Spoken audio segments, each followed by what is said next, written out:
آج کل digital fraud, on line fraud بہت زیادہ ہو گیا ہے۔ جعلی اسکیمیں ہیں، جعلی فون ہیں، جعلی کالیں آتی ہیں کہ جی آپ کا 30,000 روپے انعام نکلا ہے، لہذا آپ اتنے پیسے بھیج دیں اور یہ انعام وصول کریں۔ اور ایک کال آتی ہے کہ جی آپ عبداللہ صاحب بات کر رہے ہیں۔ اگر آپ نے کہہ دیا کہ جی ہاں میں عبداللہ صاحب بات کر رہا ہوں، تو پھر وہ بتاتے ہیں جی میں فلاں بینک سے بات کر رہا ہوں، TCS سے بات کر رہا ہوں، فلاں ادارے سے بات کر رہا ہوں، اور آپ کے لیے ایک پارسل آیا ہوا ہے، آپ کے لیے یہ گفٹ آیا ہوا ہے، تو آپ وصول کر لیں۔ اس کا طریقہ یہ ہے کہ میں آپ کو 6 نمبر کا کوڈ بھیج رہا ہوں، آپ کوڈ نمبر ڈائل کریں اور فوراً ہمارے پاس وہ آپ کی معلومات آ جائیں گی اور گفٹ جہاں آپ بولیں گے پہنچا دیا جائے گا۔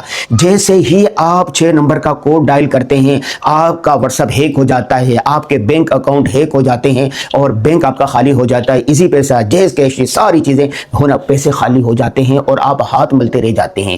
اس ایک مہینے کے اندر تقریباً 50 لوگوں کو میں جانتا ہوں جن کے ساتھ یہ فراڈ ہوا ہے۔ خود میرے ساتھ 3-4 مرتبہ ہو گیا، جی آپ فلاں بات کر رہے ہیں، جی ہاں، تو اس کے بعد بولتے ہیں کہ یہ کوڈ ملائیں، یہ کریں، اور واٹس ایپ ہیک ہو رہا ہے تیزی کے ساتھ، فون ہیک ہو رہا ہے تیزی کے ساتھ، اور اسی طرح آپ کے اکاؤنٹ ہیک ہو رہے ہیں، آپ کے گھر سے لوٹا جا رہا ہے۔ تو اتنی جعلی اسکیمیں ہیں، آن لائن فراڈ ہو رہا ہے، ڈیجیٹل فراڈ ہو رہا ہے۔ آپ نے اپنے آپ کو بچانا ہے۔ اس سے پہلے ایک بات یاد رکھیں کہ کسی سے 1 روپیہ کھانا، ناجائز کھانا حرام ہے، ناجائز ہے، بہت بڑا گناہ ہے۔ کسی کا ایک دھیلا لینا، 5 روپے، 4 آنا، 8 آنا، یہ حرام ہے، حرام۔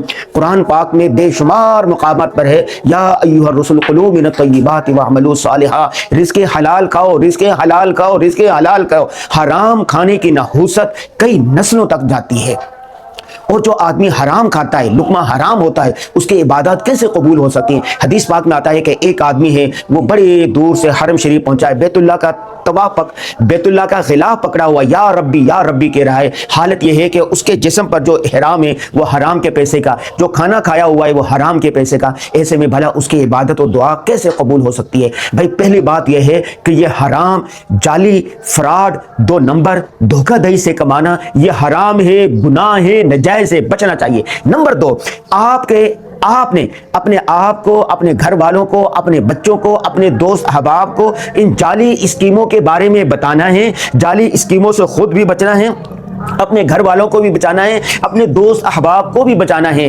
وہ کہتے ہیں نا کہ لالچ بہت بری بلا ہے۔ آپ لالچ میں نہ آئیں کہ جی مفت میں میری لاٹری نکل آئی ہے اور راتوں رات میں مالدار ہو جاؤں گا، راتوں رات میرے پاس اتنا پیسہ آ جائے گا۔ اور ہاں، بہت ساری اسکیمیں سچ بھی ہوتی ہیں، لیکن وہ 5%، 90-95% یہ جو اسکیمیں ہیں یہ جعلی ہیں، 2 نمبر ہیں، فراڈ ہے۔ پلاٹ کے نام پر جعلی پلاٹ بیچے جا رہے ہیں، اور اس میں دیندار طبقہ، مولوی طبقہ، قاری صاحبان بہت زیادہ اس میں پھنسے ہوئے ہیں۔ مجھے کم از کم 10 قاریوں کو جانتا ہوں جن کو پلاٹ لے لیا سستا ہونے کی وجہ سے، اور بعد میں پتہ چلا کس سے دیتے رہے، بعد میں انہوں نے کہا جی بحریہ ٹاؤن فلاں جگہ پر ہے، اور فائل انہوں نے بنا رکھی ہے، اور موبائل کے اندر یا اس کے اندر کمپیوٹر کے اندر نقشہ بنا رکھا ہوا ہے، ایک جعلی سوسائٹی بنائی ہوئی ہے۔ سارے پلاٹ جب بک گئے، بتایا جی فلاں جگہ آپ کو لے کے جائیں گے، وہاں پر گئے تو کچھ بھی نہیں ہے۔